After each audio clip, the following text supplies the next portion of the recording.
Hi everyone, I'm Dr. Ipshita and welcome back to my channel. So, are you a dental undergraduate or postgraduate who wishes to relocate to the Middle East but you're not sure of what steps you're supposed to take? Well, then you're in luck because today we are in conversation with Dr. Karminder Doodi, who's currently working as registrar endodontist in Kuwait. So, sir is going to tell you all the steps that you're supposed to take and understand so that you get a practicing license in Kuwait. Not just that, he's also going to tell us about how well or what all things you need to prepare for so that you clear your INBDEs, which is the exam that you need to clear to start applying for dental schools in the United States. So this is a two-in-one video which I'm sure is going to benefit a lot many students out there. So make sure that you're sitting down with a pen and paper and you list down all the resources that sir mentions because it is significantly going to cut down on your research work. And please do share it with your friends and other batchmates who can benefit from this. If you do like the video, make sure you give it a thumbs up and subscribe to my channel. That would really help me. And yeah, without wasting any more time, let's just get started with the video. So we'll start with a brief introduction about you. So if you could give us that. Hi, Ipsita. Hello, all the viewers. My name is Karminder Singh. I'm an endodontist by profession, and currently I am working here in Kuwait as a registrar endodontics. I studied dentistry at Army College of Dental Sciences, and I completed my BDS in the year 2008 and MDS in the year 2013. Right. And so growing up, did you always want to become a doctor? My answer to that is yes. I think I had, just some inborn inclination, to study about, human body, human biology.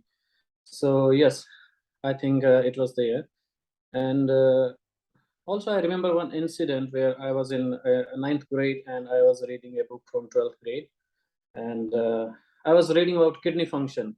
So, it was very strange. I went to my teacher and I asked him, okay, I have some doubts about this, and can you explain? And he said, okay, what are you doing with this book? I said, nothing. I just reading this kidney function. He said, you cannot do that. Okay, you are in ninth standard, and this is 12th standard book. Okay? And I was punished for that. So that's why that's why I remember that incident. And when I think back about that incident, I think, yeah, I can say, I had some intention of studying, Even about while the medicine. And yeah, you were interested. That's great, sir. So how was your experience in dental school? it was great. Nice people, good people, helping all batchmates, lovely, good atmosphere in Army College, and overall it was a beautiful experience. And my at my time, we I was a third batch, okay, and we have 40 students in each batch. So the strength is very less, and everything was new. It's like infrastructure, all the facilities. The college was in budding stage. Even it was a new experience for some of the teachers. I remember some teachers, they started their career from Army College, and now they are holding the responsibility for the whole department. So it was good. It was good. I had a good experience at Army College. Yeah. Fantastic, sir. And then you did your post graduation from the same college. So did you had you decided while doing your BDS only कि अभी MDS करना है and specifically endo में करना है, or did you take some time deciding this, or was it clear पहले से ही? Uh, okay, so MDS was a choice, but endo was not a choice. To be honest with you, my preference was ortho. Okay, and maybe after that surgery, but unfortunately there was no PG seat on college that time in ortho department, and not in surgery also. So I had three options: prostho, perio, and endo. Okay, and then after I finished my graduation, it was always in my mind that, okay, if I will not do specialization, maybe I would be out of race in coming time. Okay, because people were doing specialization, and you're just a general dentist. I don't say a general dentist, cannot do the same thing that a specialist can do. They are even doing better. But that was my preference to do MDS. And then when I got selected in Army College, I think there were only 6 seats, and I had sixth rank. Okay, so I had no options. Okay, so whatever is left for me, I had to choose that. But And for so sorry, नहीं, you were saying, please continue. आप क्या बोल रहे थे? yeah. And so I was, skeptical about endo. Peri was not my option for sure. So I had to choose between prostho or endo. So I went to two of our teachers in surgery department and prostho. Sorry, I cannot disclose the name because I have Yeah, not taken it permission. Okay. So I went to them and they kind of emphasized that I should take endo if it is an option. Even they are being from a different specialization and they are kind of pushing me to take endo. I thought, yeah, maybe it's a good option. And luckily, uh, I had one seat was available in endo, and in fact two were available. So I choose endo, and I never regretted it. You know, it's fantastic specialization, and I'm enjoying it. yeah, I think endo is an evergreen specialization. It is forever in demand. So you can't go wrong with that subject. Yeah, that's what, but I didn't know that at that time. For me, like, okay, I wanted to join ortho, but and okay, and when I got into private practice and I came here in Kuwait, and then now I realize it was a good choice. It was a good choice. I cannot even think of doing something else other than endodontics. I love it. Yeah, that's good, sir. So, what would your advice be to students who are also in a dilemma? Because this happens to a lot of people. They want to do their specialization in a different subject, but they may or may not get it. So, at that time, how should you decide ki where should I go? Should you go ahead and talk to your teachers or your seniors like you did? Or should these people take another chance, take another drop, and then try again? What would you recommend? See, I have different opinion in this. Like, first you have to see you are interested in which specialization, and then again, there's one thing. It's not always about your interest, okay? Because the people who are already in dental practice or in academics, they know better. They have better idea about which specialization is good, okay, which is in trend, and which specialization will be outdated in coming time. So you have to keep both the things in mind. You have to see what you want, and then you have to take opinion from your friends, from your your faculty, and then you should decide, okay, this is that it's well suited for you. You cannot just choose something randomly and then regret it later. So talk to your teachers, talk to your friends, okay, talk to them, and then see, okay, I will not also advise taking something, okay, your friends and your teachers and relatives are saying, okay, you do this thing, and then you don't want, okay, so that also should not be there. So you have to see both the factors. You have to balance both these things. Okay. I think that would make a lot of sense, definitely. And so once you were done with your PG, so what did you have in mind? Were you always very sure that you wanted to move abroad, or you wanted to take the conventional career path and join a college? So what were your thoughts at that time? Uh, okay, yeah, moving abroad was never my option. It was never in my mind. Okay, just right after PG, I was more, interested in dental practice because uh, I had good interest in doing, dental practice, starting a private practice. I had option to join army even after BDS. At that time, the intercall based on your cutoff marks. So okay, so I was well within the cutoff marks, and two of us were got invited.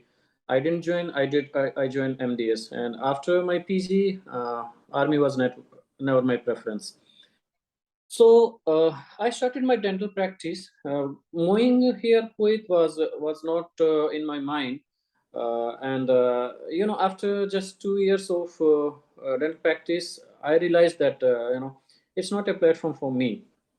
Okay. I deserve something better. I mean, okay, uh, it's not. It's under my potential.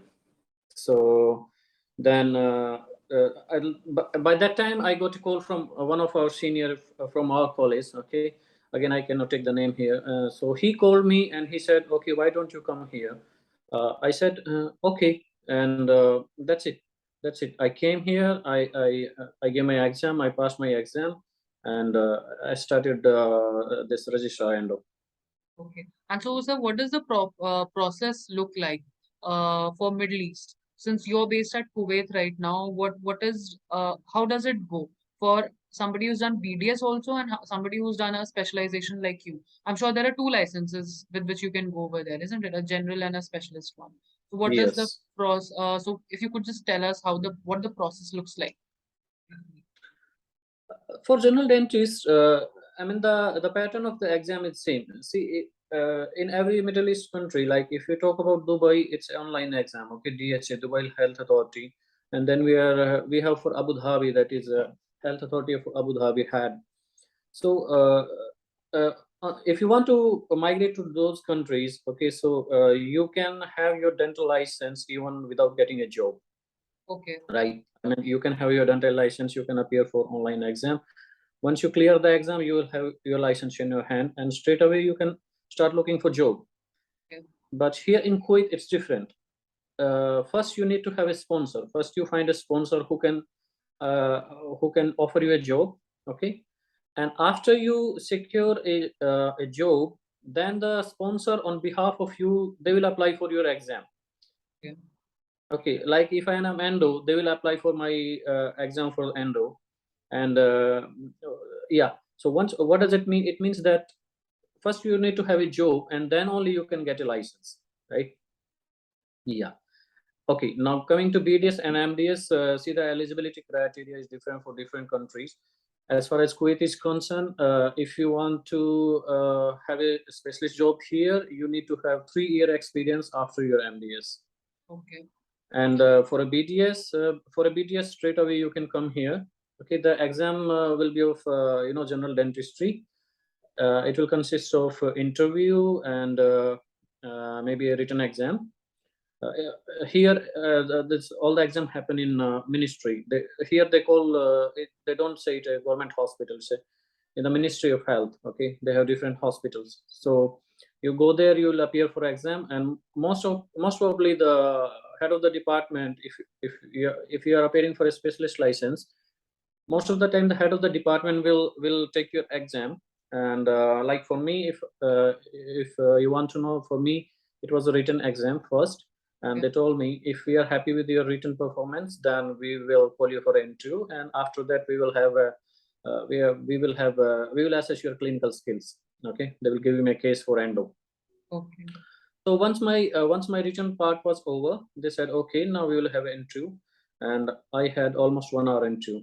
It was completely clinical. Yeah, they gave me a case with a swelling, and they asked me, okay, start from this patient entering your clinic till your treatment plan. Tell us everything. So that's it. Then after I had a clinical skill exam, they will give you a molar case for endo, and you have to do everything that root canal and working length determination, everything till obturation. So once they're happy, then that's it. You clear the exam. Okay, they will send your result to the Ministry of Health, MH, and they will prepare your license. Same is for general dentist. And But is this yeah, for yeah. the general dentist, I don't think that they will have any practical exam. They will have just interview or maybe written exam, or it depends. As I said, it depends on the person who's assessing you for your license. Like you can have some minor extraction, or class 2 filling, or anything. So yeah, there's no fixed pattern. Okay. And this happens in one go because you're saying that you have to go there and give this exam, so you have to stay there for this time, or Yes, do you have to yes. keep going and coming back? No. Once you have job in your hand, okay, your sponsor will prepare a work visa for you, and you will come here. You will stay here. Once you come here, then you will wait for your exam date. Okay, so you will have a temporary accommodation. If for me, they arranged in a hotel, and if you have your friend here, you can stay there. Like one of my friend came here, he stayed with me. So like that, you have to wait, and once your exam date is there, then you go. Most time it's just 1 day exam, and for me it was 2 day exam, because the first day they didn't get a case for molar root canal. So I went for the next day, and yeah, it was 2 days for me. And this is for when you want to join in the clinical side. Do they also take in people for teaching over there? Do we have Yes, that? yes, they take. They take like they have Kuwait University. They have dental school here, and then they take in public health also. In fact, I think here the person who is handling public health department, like we say in HOD in our country. So he's an Indian. Okay, that's So yeah, he's here for last 30 years around, I think. 30 So years. yeah, yes. So you can get job in academics also, and in like in private practice and in Ministry of Health also. There are a lot of dentists. There are a lot of medicos who are in government job here, ministry jobs. Okay. And so, sir, Yeah. where should these students update themselves about this? On the website? Yes, this is the thing in this is different for quit, like because you have to search for a job first. Okay, so see the first route is if you have any known friend here, okay, so they can refer you to some clinic, or if there is a vacancy of MOH, Okay. they can just straight away give your CV, and they can apply for your work visa. And the second thing, you can search, like there are many website, Naukrigulfjob.com, and there's some placement agencies also. Zeriworgis, there is one agency who look after all this placement in Middle East for every profession, not only for the dentist. So you can just update your CV with them, and okay, then once you get a job, that's it. Okay. So, what does a normal work day in your life look like? How busy are It's you throughout the day? it is same like you people. It's nothing different, uh, though it's a different country. But we have the same schedule. I get up. I'm not. I don't get up early in the morning, so Okay. I don't know. I'm not that kind of person. Rise and sign. So yeah. Once then I prepare for like after breakfast. I just prepare for my clinic. I go there. It is my habit to always reach early Okay. at my work. Yeah, That's good. it's not like yeah, it's not like that. I have to go there early. I just like that. I go there. Then I see my all the appointments. I check the patient files. Okay. What is the treatment I have to do today? And if I have to postpone any patient, or I have to talk to the patient, I will ask the reception to call them. And then I have a talk with them, and then I always have a coffee before I start my first patient. Okay, Yeah, that's nice. So you have a routine set for yourself. That's good. That's yeah, good. absolutely, absolutely. And so how long do you work for? Like 8 hours normal? It's the same over there also? Yes, it is 8 hours. Like for now, I have scheduled alternate days, 9 to 5, and then 1 to 9, and then Thursday we have half day, and Fridays off day. Yeah. Fridays off and Saturday, Sunday is also off. You're enjoying, you're working for 4 days a week. I That's mean, I'm not dream in life. India. I'm in Middle East. Okay, in Middle East, the official holiday is Friday. Okay, right. Juma, they call it Juma Yeah, day, yeah, yeah. not And I Sunday. missed that. Yeah, yeah, yeah. I'm sure. Sunday is their first day of working. Oh my God, really? So Sunday is not off. Yeah. No. First, Friday and Saturday is off for the government, and for private depends. Friday is always off for everyone. Okay. Yeah. That's great. So how you have you learned the language over there, sir? Yes, you have to learn how you will communicate with the patient, because here, very less patient they speak English. Forget about very less. You cannot manage with just knowing English. You have to learn Arabic. So So how some easy or people, difficult is it? Is it easy or difficult? Was it hard? it is easy for the people who speak Hindi, because many words are common for Hindi language and for Arabic. Okay, so if you are a Hindi speaker, uh, it's easy for you to pick up the language, Arabic language, because a few words, you'll be familiar with few words. But if you are like from South India, then it's very difficult for you. It's a completely different language for you. Be difficult then. Yeah. And what Yeah. do you do for fun then? For the 2 days that you have holidays, what do you do? How do you are you pursuing a hobby? Otherwise, Yeah, uh, I regularly go to gym. Okay, I'm gym addict even in our college. Okay, so that is first thing. The second thing, I just go out, hang out with my friends. Okay, Kuwait is a very small country, just population of 40 lakh people. Okay, so you cannot just go to different places and enjoy every day. So just in a month you can see the whole Kuwait and that's it. Then you have you have nowhere to go. Okay, so yeah, and sometime I go swimming. So and evening time I go for coffee. So that's it. Right now I'm hooked to chess, so I'm playing online chess. that's good. So you keep yourself busy. That's good. And Yeah. side by side, you've also cleared your INBDE, right? That's for US. Yes. Yes. So first of all, congratulations on that. And why did you decide to go ahead and write that exam? You were I mean, if I could ask you that. Yeah, yeah, sure, sure. Actually, when I came here, it was in my mind. Okay, I am here in Kuwait. Okay, so Kuwait is not my, permanent destination. Okay, it's not my final destination. I am now thought of staying here forever. So I thought, okay, so now I have to use this platform to, to Build plan further. something. Yeah. So first I started for UK. Okay, half the process was done. Then I don't know. I just I was not interested suddenly in the UK, and then I planned for Canada. In my clinic, we have our senior from Army College also. So we all were preparing for the Canada, and then they already migrated to Canada. Then yeah, again half the process was done, and I even registered for my exam, first Canadian license exam. Then suddenly I withdrew from the exam, and then I became interested in US. Okay.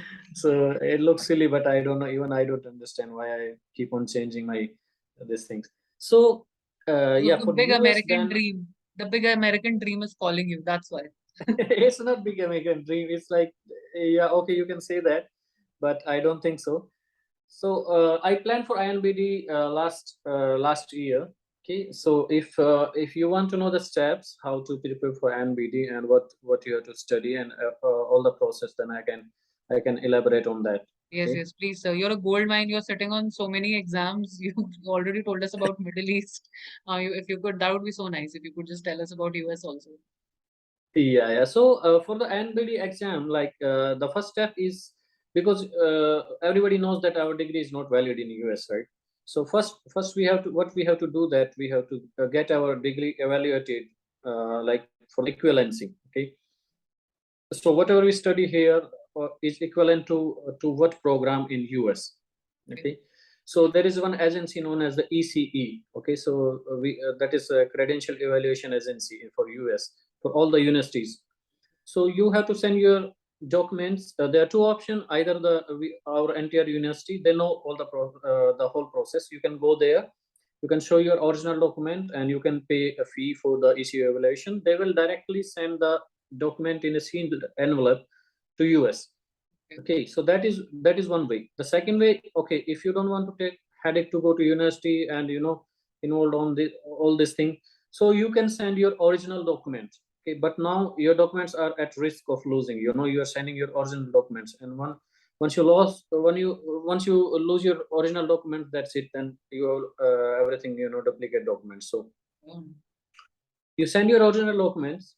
Okay, they will do the evaluation within a week. Okay, they will send you a report, and that report contains, like for us, for BDS, it's like they will say, okay, 5 year of professional study in dentistry. Okay, and then they will give you a GPA. Okay. So the GPA is grade average and comprehensive. If you have multiple attempts in your exam BDS, they will give you a comprehensive GPA. Otherwise they will give you a grade average. Okay. So the GPA scale is from 1 to 4, and more than 2.5 or more than 3 is considered good to apply for US universities. So that is for the ECA evaluation. Okay, now, okay, you are done with that. Now you have to appear for INBD exam. Again, then you have to apply for Joint National Commission for Dental Examination. They called it JNCD. Okay, you make your account, and then you pick a date for INBD, and you pay your fees. This is online exam. Okay, so before this exam was in two parts. Before it was NBD, it was not INBD. It was Yeah. NBD part 1, part 2. Okay. Okay, so now they have merged both the exam, and they have made it a single exam, integrated national board exam. Okay. So the exam is online exam, but still you have to go to either Canada or US. There are only two centers. Okay. Yeah. So again, for us, visa is a problem. You have to get a visa for US and for Canada to go and appear for this exam. Okay, so in this exam, there are it's conducted by Prometric. Okay, so you will have 500 questions. I think around 300. All are multiple choice questions. Okay, 300 are around multiple choice, like theory based, and 200 question are clinical scenarios. They will show you cases, photos, everything, and they will ask you, okay, what is the treatment plan, what is the management, everything about that. Okay. So that is for INBD. Now, if you want to know how to prepare, then this itself is a different topic. So you want to tell me about how to prepare for NBD, or you want to move to another step? Yeah, For we'll move to another step. Maybe I'll catch you one more time for how to prepare for INDB. Yeah, that's what that itself can be a different topic. Okay, so okay, you're done with EC, INBD, you pass your exam. Okay, now you have to give TOEFL, test of English as foreign language. Okay, Yeah. so TOEFL exam you have to appear again. You'll get a score out of 120. So most university they ask for like 90, some 100. Okay, so it's not always more than 100, but a more than 100 score is always considered competitive. Okay, so if you're less than 100, again you have a weak point in your application. Okay, now you're done with EC, INBD, TOEFL. That's it. You're ready to apply for US dental schools. Okay, so these are three basic requirements. Now, how you apply? There is a centralized portal online to apply to all the universities. That is known as ADA CAPID. Okay, so the CAPID stand for Centralized Application for Advanced Placement for International Students. You make your account there. Okay, the ECV will send the report to CAPID online. INBD will send the results online. Okay, then TOEFL will also send results to them. Okay, so you don't have to send anything. And then that's it, these three basic steps. Then for CAPID application, you need to have at least 3 letters of recommendation or letter of evaluation, they say, LORs. Okay, so again, it is school specific, the requirements for LOR. Some schools, they ask for like 1 letter from dean, compulsory, or from your teacher, or some universities, they don't have any specific requirement. They just need 3 letters of recommendation. It's better it's one of them is a dean. Okay, so, and then you have to write one statement of purpose. Okay, why you want to study dentistry in US, what is your purpose? So that's it. These are the 5 steps. Once you have done everything, okay, then pay your fees. When you choose the schools where you want to apply in the CAPID portal, okay, you pay your fees for every school, they will send your application. After that, the school will mail you, okay, we received your application. Now you have to pay fee to the school also to process your application. Okay, so yeah, so overall this everything, it's very costly and very time consuming. Yeah, so only when you're very serious and when you're very sure should you plan in the direction, and you should plan well, Yeah, so right, so you don't absolutely, waste money. yes, because it's a costly process, really heavy on your pocket, going to US and then appearing for an exam, and coming back, and if you don't pass the exam in one attempt, that's it. I think that's a very negative point in your application, because one school just receive around 700 to 1,000 application for around 10 or 20 seats. Okay, like for Boston they have 100, and University of Colorado they have 40, but still, it's cutthroat competition, and you cannot be weak at any point. Then you need to have community services, volunteer activities. Okay, so how they assess your application?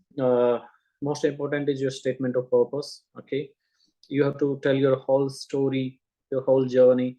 You cannot just copy paste. Okay, they can easily assess. Okay, yeah, this is just made up statement of purpose. Okay, you cannot just copy paste from somewhere else. And then the letter of recommendation, very very important. Who is giving you the recommendation for you? If you have any recommender from US, which is a US practicing dentist, it's considered as a positive plus point in your application. Your TOEFL score, and so many things. You cannot just you can just pinpoint, okay, this is a strong application, this is weak application. And so the process is the same for an undergraduate and a postgraduate, like somebody who's going there after BDS and somebody who's going there after MDS. Is it almost the same for both the cases? Or do they? Yeah, Okay. yeah, it is same because as I told you, our degree is not valid in US. So even if you are a MDS, you are MDS in India, you are not MDS in US. Okay, so that degree is irrelevant for those people unless you have evaluation for your MDS and the EC give you some statement. Okay, your degree is valid to in US, it equivalent to this degree. Then you have some point in your application. But frankly, if you are a BDS and you are a MDS, there's no big difference. Okay, that's just one more additional point to your application that you are MDS. That's it. Even if a BDS has some US dental experience, even as an assistant, it has a stronger application than a person who is just MDS. Yeah.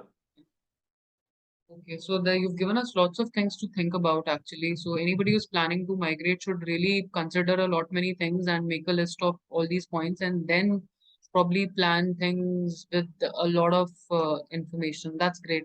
And sir, if you could just tell us what is this difference between DDS, DMD, and advanced educational programs? Are they all the same? They're different. No, they are all are not same. DMD is a graduate program, and advanced education program, or some university they called it postdoctoral program, and India we called it a specialist program, like endo, prosto, like this. Sorry for. So for that, like the ADA Capit is for advanced standing program. They call for international dentists. Okay, that is a DDS or DMD.